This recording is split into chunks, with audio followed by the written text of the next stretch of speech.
Hello and welcome to Variant Editions, the new releases show. My name is Danica. And my name is Brandon.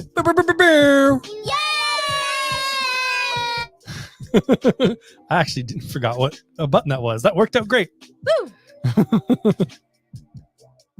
Oh, good times. I like having a yay button. Yeah. I think we have a boo button here somewhere. I thought you put it right next to it. Well, it didn't look like it.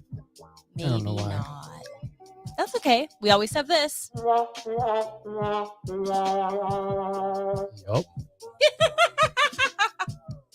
How is everybody's Tuesday night going? There we are. Boo! Yeah, that's about right. Mood lighting. I didn't Mood music. even tell you I was gonna think about changing the lighting in here. Weird psychic. No, yes.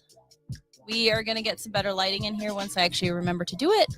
And then it will be slightly better. Just slightly. Just a little bit. Yeah.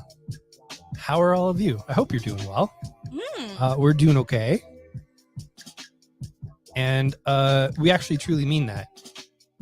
It's not like yeah, it's fine. It's fine. Things have been good. If not just sort of like, so it's weird to say because since nothing wild is happening, the week's just kind of mush. Yep. And that's weirdly our biggest problem right now. Which, oh no, things are fine-ish. So yeah, that's happening. Otherwise, we got a nice stack. Also, I've been writing a lot. Yes.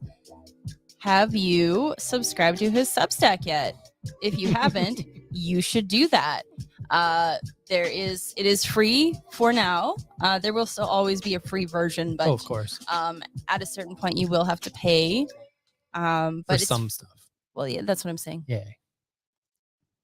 Do you want to talk about it? Because it's your Substack? It's true. So you either let me say glowing things about you Nope. and shut up your face, or you talk about it yourself, but you don't interrupt me. So the idea is if I can stick through to roughly June, get a kind of like a patter down of what's happening, I'm going to think about doing a pay structure.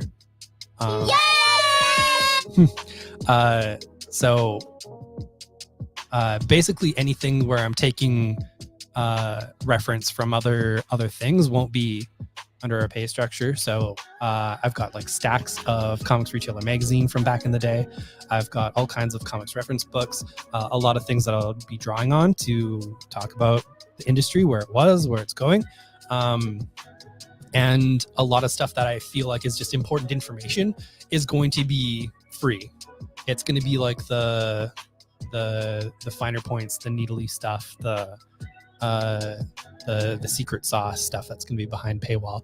I don't like the idea of being like, this is actually extremely important and you will pay me $5 to find out. I would. Yeah. If it has sort of like a larger industry importance in my brain anyways. Yes, sign up for his Substack. You don't have to have the Substack app. I get mine emailed directly to my inbox, and it's very handy dandy. And today, I wrote the first article of the year at The Beat for myself. It is about how 2023 is probably going to suck real bad for the comics industry. But the idea is that instead of trying to return to how things have always been, etc., it's to maybe not keep rebuilding the same structures because they don't work. They've never worked, period. I have the stack of comics reference to show for it. But the idea is to actually try and build something that could work, that may work, or even just come up with ideas. So that's going to be the push going forward with my writing, both at the Substack and at Comics Beat. So yay, comicsbeat.com.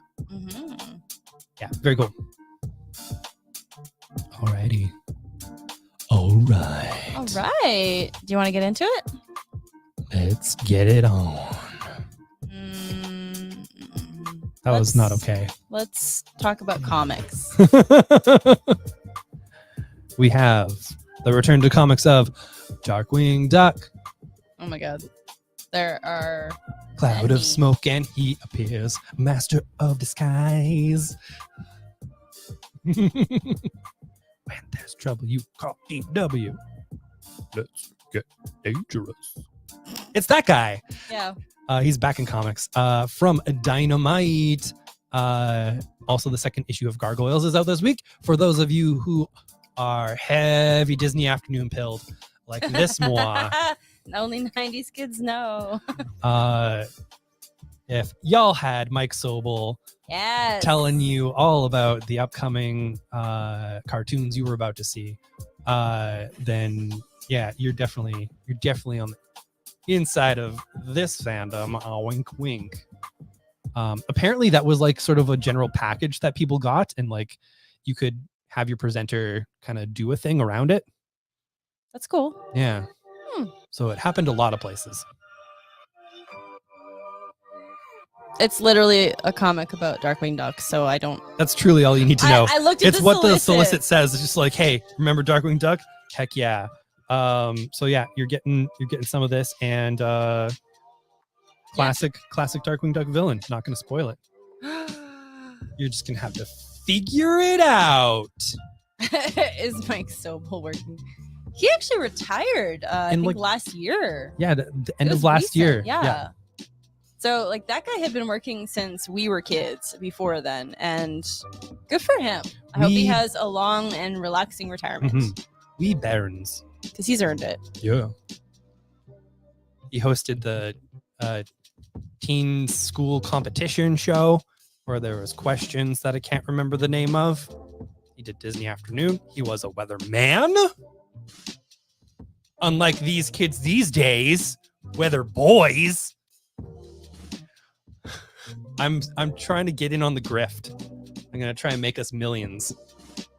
By attacking people's gender. No, I don't want that grift. no. I want to grift the idiots who are like, there's only two genders, and be like, I'll take your money, dummy. Grift you deadly. Grift. 2023. We're going to turn into grifters, apparently. That's our next business chapter. Oh, this No. is going to go really well. No. This year's going to go really well. Yes, correct. High Q. Oh, ha, it's like IQ. That's funny. Yeah. Howdy. Hey, Dylan's here. Hey, buddy. Is Dill House. Yes, I know every Dylan you know is a Dill House. Indeed. That's the full version of Dylan. Everybody knows this. Anyway, we've got Steve Orlando's Bulls of Beacon Hill. Andy McDonald on that arts. It is the team behind Justice League of America. That's cool. Dr. Christopher Bolt has everything he ever wanted: a successful career as a surgeon, a supportive and loving boyfriend, and an overload of hype on his rumored run for Boston City Council. But there's one problem. It's all held up by a lie. For years, Chris has been hiding in plain sight, desperate not to be connected to his father, Orrin Page, one of Boston's most notorious gangsters. Until now, Chris has been able to live with the secret, and Chris's father has just been as happy to deny any connection to his queer son, who he sees as a liability in the mob world. Now, Chris's political aspirations have put father and son on a collision course bathed in blood. Oh no. Yeah, Orlando's really good at revenge stories. Yeah.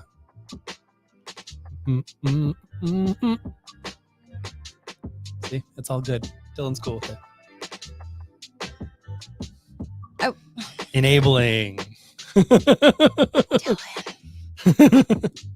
We have the next installment of Batman One Bad Day. This was supposed to come out in December. It is coming out this week. For those of you who were worried, it does exist. is in our hands. It is the G. Willow Wilson and Jamie McKelvey penned Catwoman issue. Very, very excited about this because that is just an absolutely killer creative team. And yeah, it follows suit of the other One Bad Day stories, being a done in one story that is designed to really focus on the villains and tell a very classic style story for them, something a bit perennial, basically. So we have this here, Batman One Bad Day. Very excited to get it into our face gullets.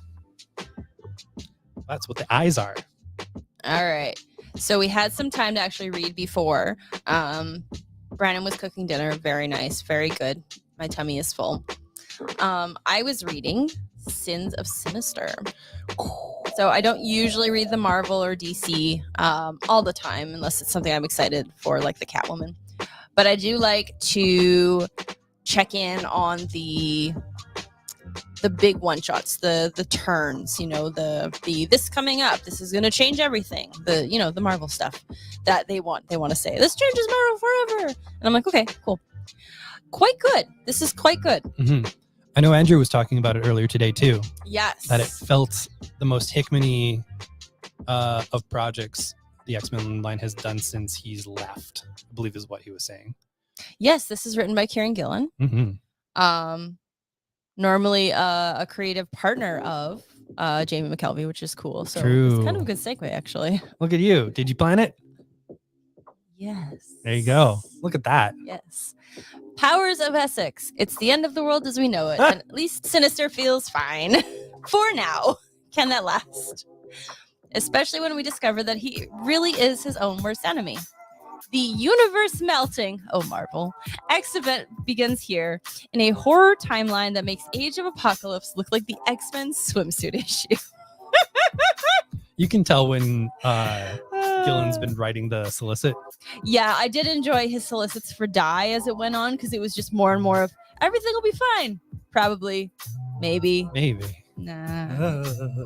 So I did enjoy this. It is quite large. Quite a big good one shot. It is, as we technically call it in the industry, a thick boy. Yes. I think it's going to be interesting. I think it's going to be. There's some time jumps in it, so you can see like what happened at whatever year it is, and then 10 years from then, and some of the minis that are coming after it, of course, are further and further into the future. So yeah, so basically the opening one shot, the closing one shot, all the first issues happen 10 years in the future. All the second issues happen 100 years in the future. All the third issues happen 1,000 years in the future. Yep. And yeah, 3 books. They are basically taking the place of Legion of X. That's what the Nightcrawlers is. X-Men Red, which is Storm and the Brotherhood of Mutants, and Immoral X-Men is replacing Immortal X-Men, because of course it is. So you have all that happening. So if you're getting those books, chances are we tossed one of these into your files so that you're not going to be lost in the next coming little while. So yeah, it's gonna be fun. Okay. Sorry, I'm just opening my notebooks. I don't have my phone on me. Sean, I got it. Sure. Oh, you've got. Okay, perfect. All I right. brought my bag with me this time. So Sean wants a Sins of Sinister if he doesn't already. Sean again. Oh no, we're the worst people to learn from. Actually, I shouldn't say that because I learned a lot of comics business stuff from you. So, and I think I'm doing okay. Absolutely. I'm not like drowning in, oh God, why? Oh God, why? All right, let's see here. Inferno Girl.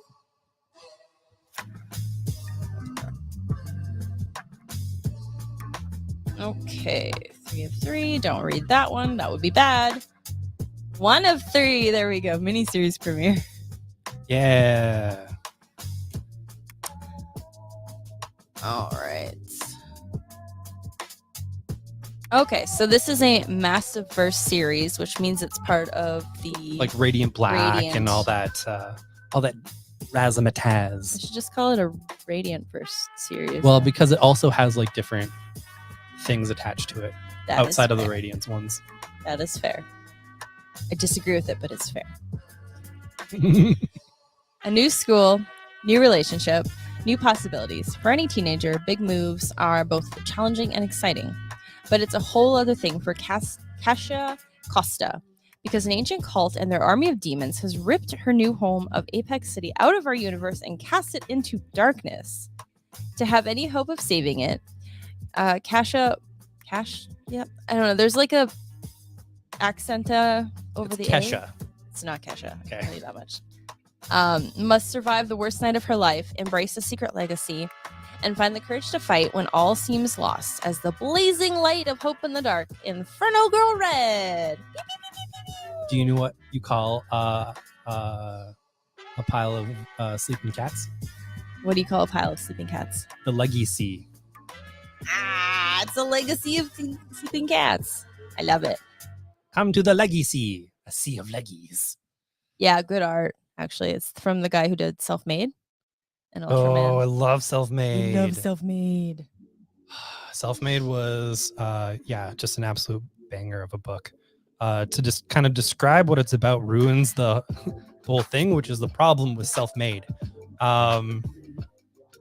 So in order to kind of get the hooks in, you're in this world and you actually realize that the character you're following is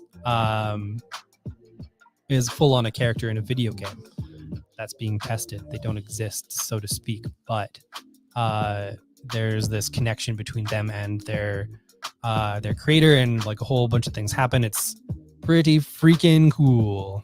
Oh, that's a really cool factoid. Thanks, Jules. Very cool. He's a very good writer. He's a very good comics writer. All good times. All right, we have the first of the Dawn of DC titles with Action Comics number 1051. All right, I'm going to do this one last because nobody is ready for this one. So it's this. I love that. I love that cover. There's more covers, but I only brought home 3. Oh my God, look at the shiny. It embossed and shiny. The kids, they love themselves some embossment. If you've ever talked to any children and you say, hey, are you going to read this comic? They say, no. You say, why? It is not embossed. The children love embossed covers. This is something that I've learned over the years. I am extremely excited about this Action Comics run. It continues the arc from, or the writing of, I was going to get it wrong. I was going to say Darren Warren Johnson, but that's no. Daniel. Philip Kennedy Johnson. Oh yeah, Daniel Warren Johnson, Philip Kennedy Johnson. Yeah. Yeah, that's true. That's true. He is taking on the main writing of the book with a new artist incoming. Rafa Sandoval. Oh, nice. Rafa's really good.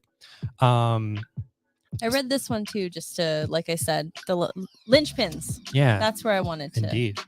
So they have that as the opener. They have a Superman and Lois story from Dan Jurgens, who did a story similar to this near the close of the New 52. This is actually a continuity that this current Superman that we have now came from. Ooh, fancy.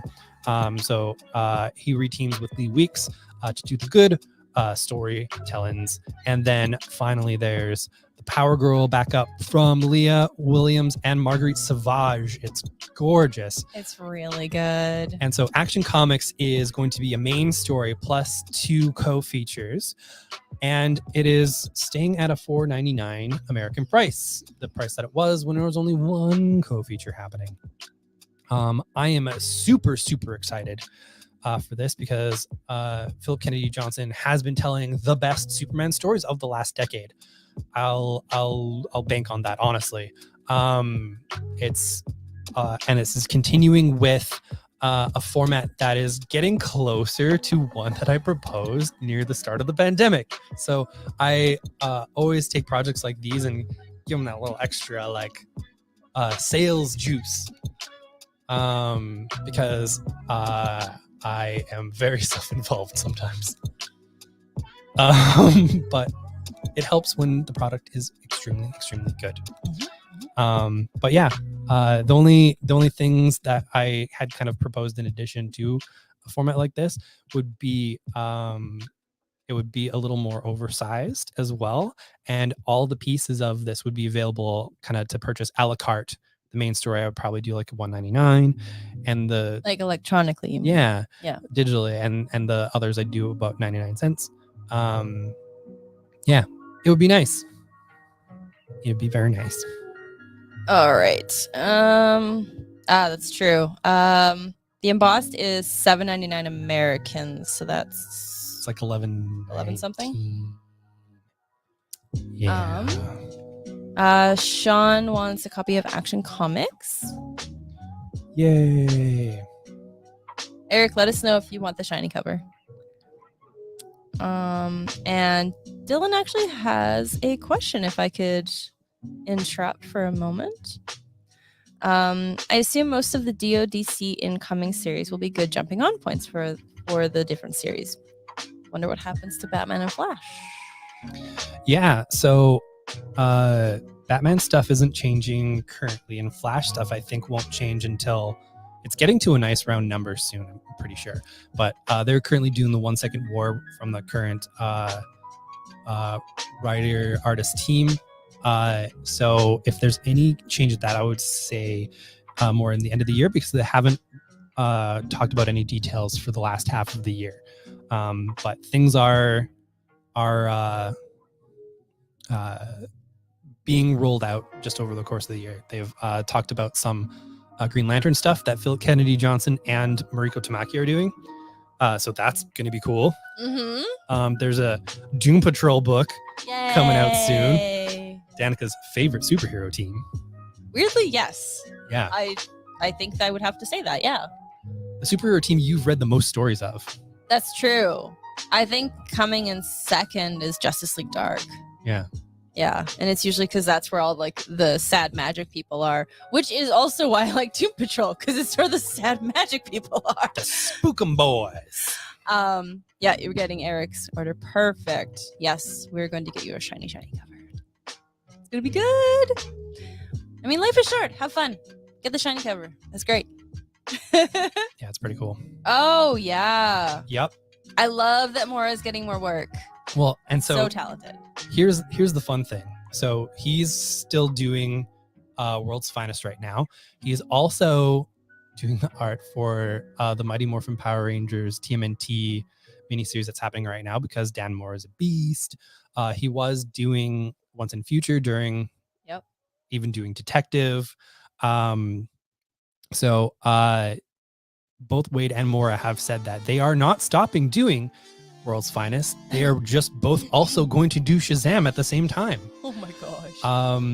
And sometimes that, like, so far there's only been one fill-in artist issue for World's Finest, because that boy, he work hard. Yeah, he does. And also he provided most of the character design stuff for Dawn of DC. This is a Dan Moore cover.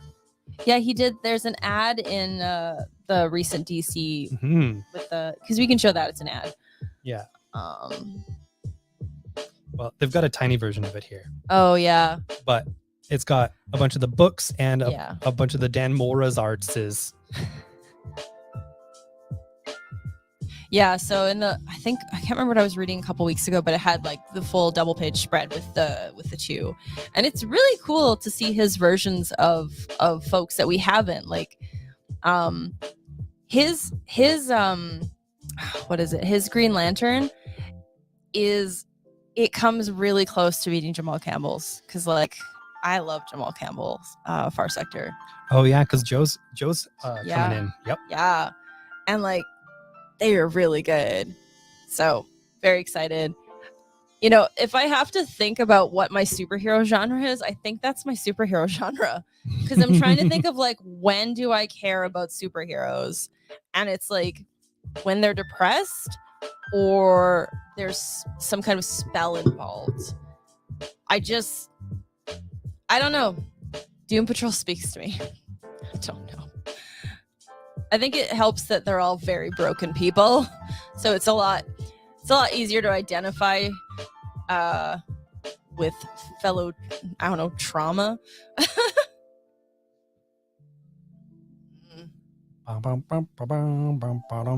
Anyway. Thomas, we do have that Catwoman One Bad Day written down for you. And at a guess, Luca probably won't return to She-Hulk, just mostly because when they kind of shuffle an artist to another book, it's usually with the intent that they see them as someone who can launch, which is good. But when you kind of get in deeper with a series, a lot of times you'll find a rotating art team, which, you know, kind of sucks. But I really did like the early art. Yeah. Andrew thinks I should read Jack Staff. Can you make a note so I don't forget about that? Thank you. Andrew won't let you forget that. That's fair. Okay. All right. You both remind me. All right. We have what they call a facsimile edition of Invincible #1. Now, it doesn't have the same ads that it did originally. Then it's a lie. That is what I'm thinking. Lies.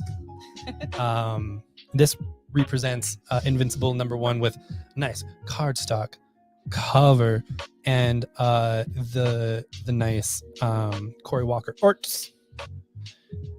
I can show you because this thing's been out before.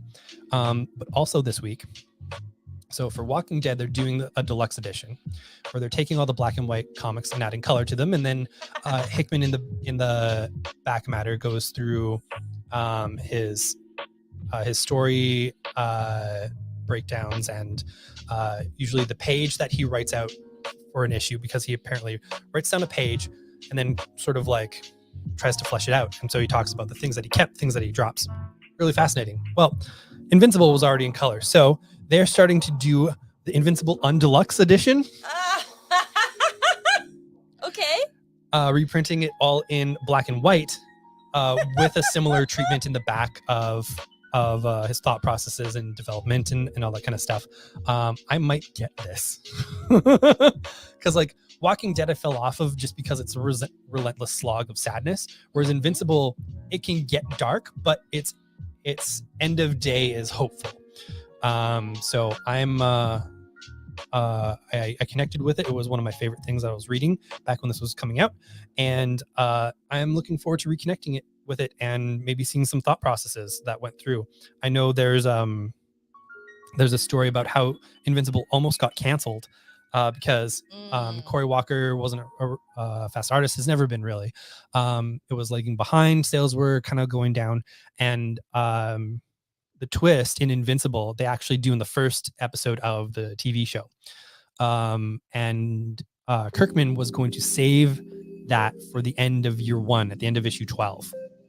And I believe it was Jim Valentino at the time, who was the editor-in-chief.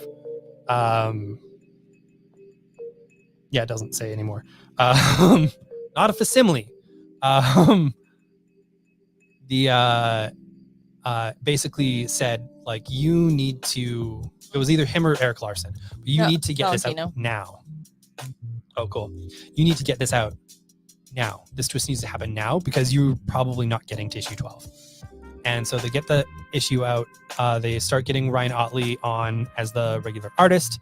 And then at a certain point, sales did kind of keep dipping down, but then they stopped dipping around issue like 12. So like, okay, let's see where this goes.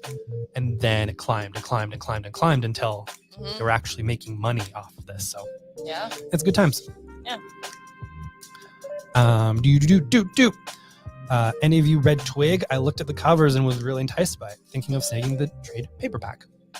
Yes. Yes, highly recommend.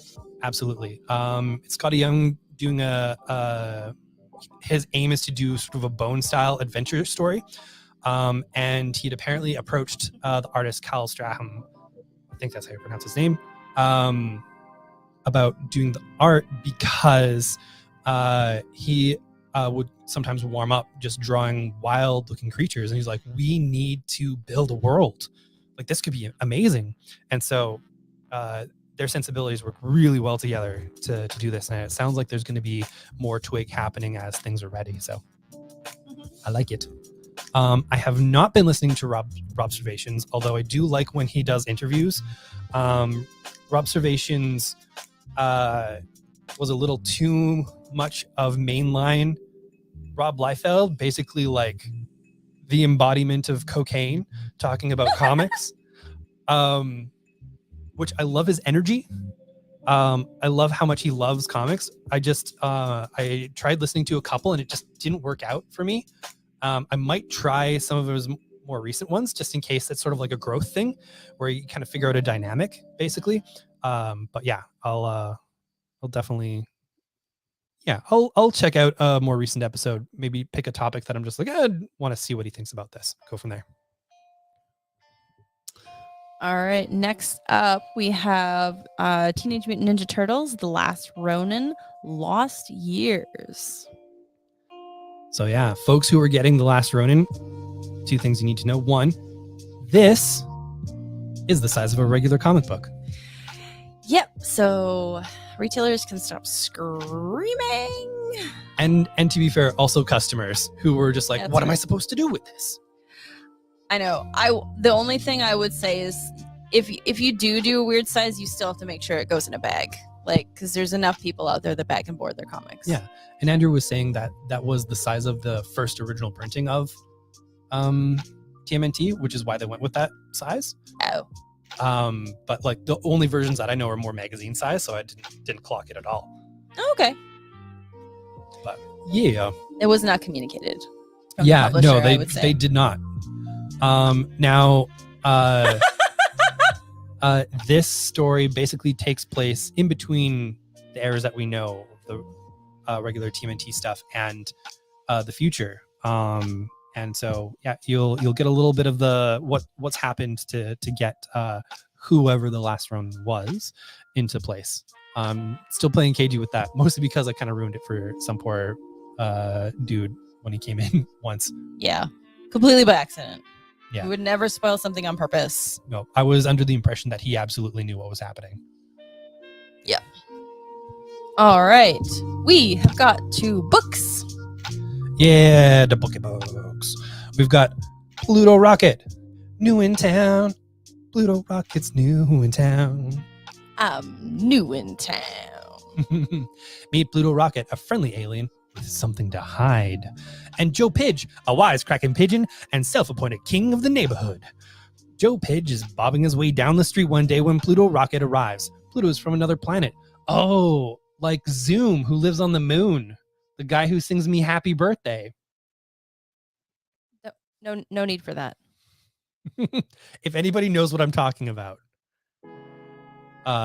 it was something that my mom gave me and my cousin when we were kids. And he cried when he listened to his because the man threatened to come back next year and he did not want it.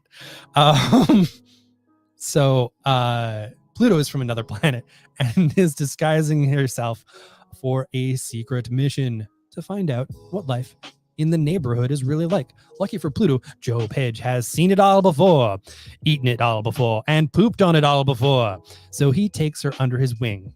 Ding. But will Joe actually learn a thing or two from this out-of-world Pluto? Find out in the first book of this hilarious new graphic novel series. I know we kind of milkshake duck, but I really still like that one show they did. I guess less of milkshake duck and more of like got back on drugs. Yeah, I guess. Yeah. Fell off the wagon. Fell off the wife guy wagon. Yeah, fell off the wife guy wagon hard. Yeah, I think that was worse than the drugs culturally. Yeah. Anyway, New in Town is like the only comedy show, like a show for a comedian that I've watched more than once, which is a lot. It's just Anyway, it's amazing. Jason, I can sing pretty much the entire song from memory. Please don't. Maybe when she's out of the room. When would that be? Do you go live without me? No. No. I would never. I'm very jealous right now. Stupid itchy nose. You're cheating on me with the internet. I do live shows without you. Woo! Hey, everybody, don't tell Danica. I know she gets these notifications, but Danica, don't watch this one. Danica, no.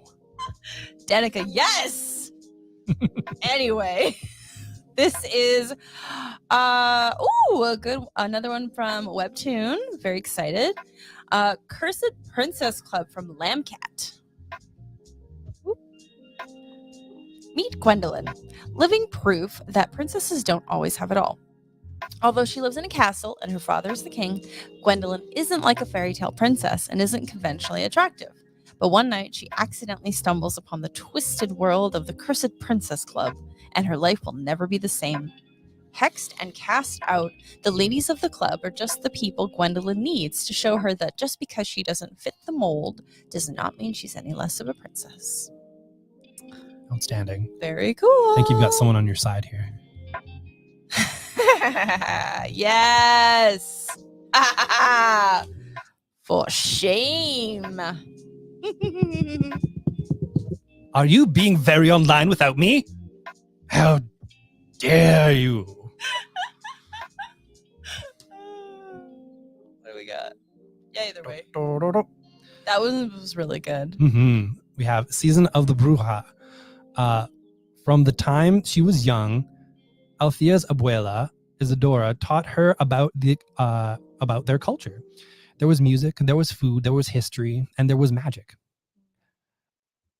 Athelia comes from a long line of brujas, tracing back to a time long before the conquistadors invaded Mexico.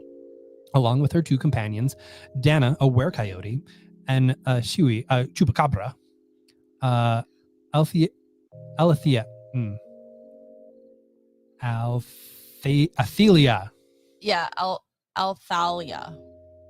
uses her abuela's training to help and protect others from all manner of spirits, demons, and hell beasts. However, the real enemy is very human and near. Watching from afar, shrouded in holy cloth, Althalia. I'm having so much trouble with that. It's very simply spelled. Althalia. Encounters her most dangerous enemy yet in the form of a priest and his cardinal, who both seek one thing: the destruction of every bruja on earth. Rude. Yeah, rude. Let me see. Oh yeah, the artist has another book coming out in June, and I remember I was excited for that. It looks very much like a Danica book. This is so pretty. I was just trying to think of like, have I read stuff from? But no, I'm beyond this one, of course. But yeah, there's another one. Well, she worked on a Plants vs Zombies. That's cool. Oh, very cool. But yeah, anyway, I can't relate it because I didn't actually read it, so I can't be like, you should read this. This is sorry. Still making me laugh. All right, we've got potions. We've got potions. We've got potions. Potions We've got Inc. Yeah, Potions Inc. That's fair. I did forget that part. Randallgast. That's a good name. You should remember that. Randallgast. Asteria and Astrius Jones. Ooh, I should have given you this one. You would have been great at names. Are siblings working in their parents' potion shop in Primaterra, a land where everyone has some aptitude with magic. When a powerful relic is stolen from their parents, the siblings must travel to an alternate universe to track it down. It's a strange place called Earth. Gasp. Yeah, we're doing it live. Woo! This is fun. I like it. Yeah. All right. Oof. So we just got this one in today. Mm-hmm. I flipped through it though. It's gorgeous. It's a beast. It's a beast. Oh, I'm gonna go with Shubek Lubek. I think so. It means your wish is my command in Arabic. Yeah, a fairy tale rhyme. That is what she's saying. Yeah, is the story of three people who are navigating a world where the wishes are literally for sale. Mired as they are in the bureaucracy and the familiar prejudices of our world, the wishes that are more expensive are more likely to work as intended. 3 wishes sold at an unassuming kiosk in Cairo link Aziza, Noor, and Shakri, changing their perspectives as well as their lives. Aziza learned early that life can be hard, but when she loses her husband and manages to procure a wish, she finds herself fighting unreasonable regulations and inequality for the right to have and make that wish. Noor is a privileged college student who secretly struggles with depression and must decide whether to use their wish to try and fix this depression. And finally, Shakri must grapple with his religious convictions as he decides how to help a friend who doesn't want to use her wish. Although their stories are fantastical, each of these people wrestles with very real challenges of trying to make their most deeply held desires come true. Very excited to read this. This is from Pantheon, who really picks and chooses their projects carefully. And a lot of them tend to be thick boys. And yeah, this, I can see why we ordered it. Oh yeah, absolutely. And they're really cool because, so this book was once in Arabic, so it is read from right to left. Mm-hmm. And it's got, you are now at the beginning, which I think is very sweet. And then if you turn it to the back, this book was once in Arabic, you are now at the end. I love that little detail. I think it was very sweet. It's very cool. I love it. I love it so much. Let's do that question after this book. That's fair. Yep. All right. We have Legends of the Pierced Veil, The Scarlet Blades, another absolutely beautiful book from Humanoids. At the dawn of time, the nature spirits called Kami created the Kamigakushi. It's a week of words today. Kamigakushi. Yeah. Yes. It's probably actually absolutely still wrong. But that's okay. It's not okay. Anyway, Moving on. White guilt. A magical veil that hid them from the impure eyes of man. Now that veil has been pierced, and the human and spirit worlds will never be the same. The Scarlet Blades is the story of Rado, a young Ronin, a masterless samurai who roams about in a quest for his memories. His first stop is the city that talks to the sky, the ultimate stronghold across the ice invading the land of the rising sun. There he meets Meiki, a graceful puppeteer and storyteller of charms with a secret history of her own. With her aid, Rado begins to reassemble the pieces of the puzzle that is his identity. So they also have 2 more books in this universe, the Legends of the Pierced Veil universe. So if you like that, there is more content in this world. Indeed. And Jason, Boy. this is a family show. I'll have none of that language. All right. Dylan has a question, and it's A-okay. We love questions. If anybody ever has comics questions, please just put them in the chat. That's what we're here for. Absolutely. Your comics aunt and uncle. Yes, we support you and we care for you and we want you to wear a jacket when it's cold outside. Yeah, truly. The people who come in without jackets, it takes a lot of effort not to just be like... They get a talking to. Anyways, you don't need to know anything about those characters to pop in. They are written to be experienced in that satisfying chunk. Yep. And yeah, I know for Mr. Miracle, it's handy to know some of the people's connections, but it's all explained quite plainly, and as much as you would need for that story anyways. And Supergirl, it is very much Supergirl on a journey that is fairly disconnected from any kind of prior continuity and all that kind of stuff. It's wonderful. The art from, I want to say, Blikus Evely. You never pronounce their name properly. Oh yeah, like Belquist. Is so good. So good. They draw like it's a fantasy novel, and it very much is, and it's beautiful. Absolutely. So yeah. Yay!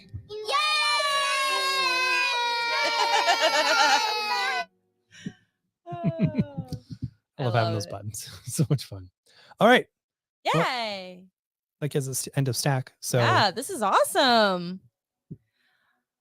So we are going to romper-room you. That sounded threatening. we're going to romper room you. We're going to shove you through the polka dot door. Oh no! Let's peek through the polka dot door. It's fun and stories and so much more. This is the time we always say, get ready, get set for New Comic Book Day. I'm done.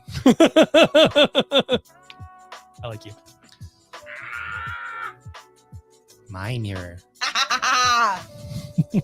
Anyway, you're welcome. All right, folks. This is the part of the show where we look through our magic mirror. We see all you fine people out there and we say thank you for being there, and we hope you know that we are here for you too. So yeah.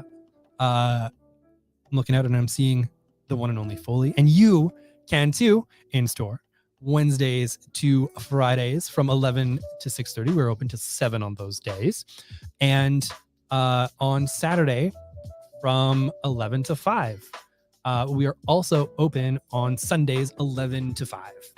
And that day you get to see Brandon. Yay, it's me. I see Thomas. Hi, Thomas. I see Sean. I'm putting this one up. I see Del House. Hi, Del House. I see Ben. We're glad you made it too, Ben.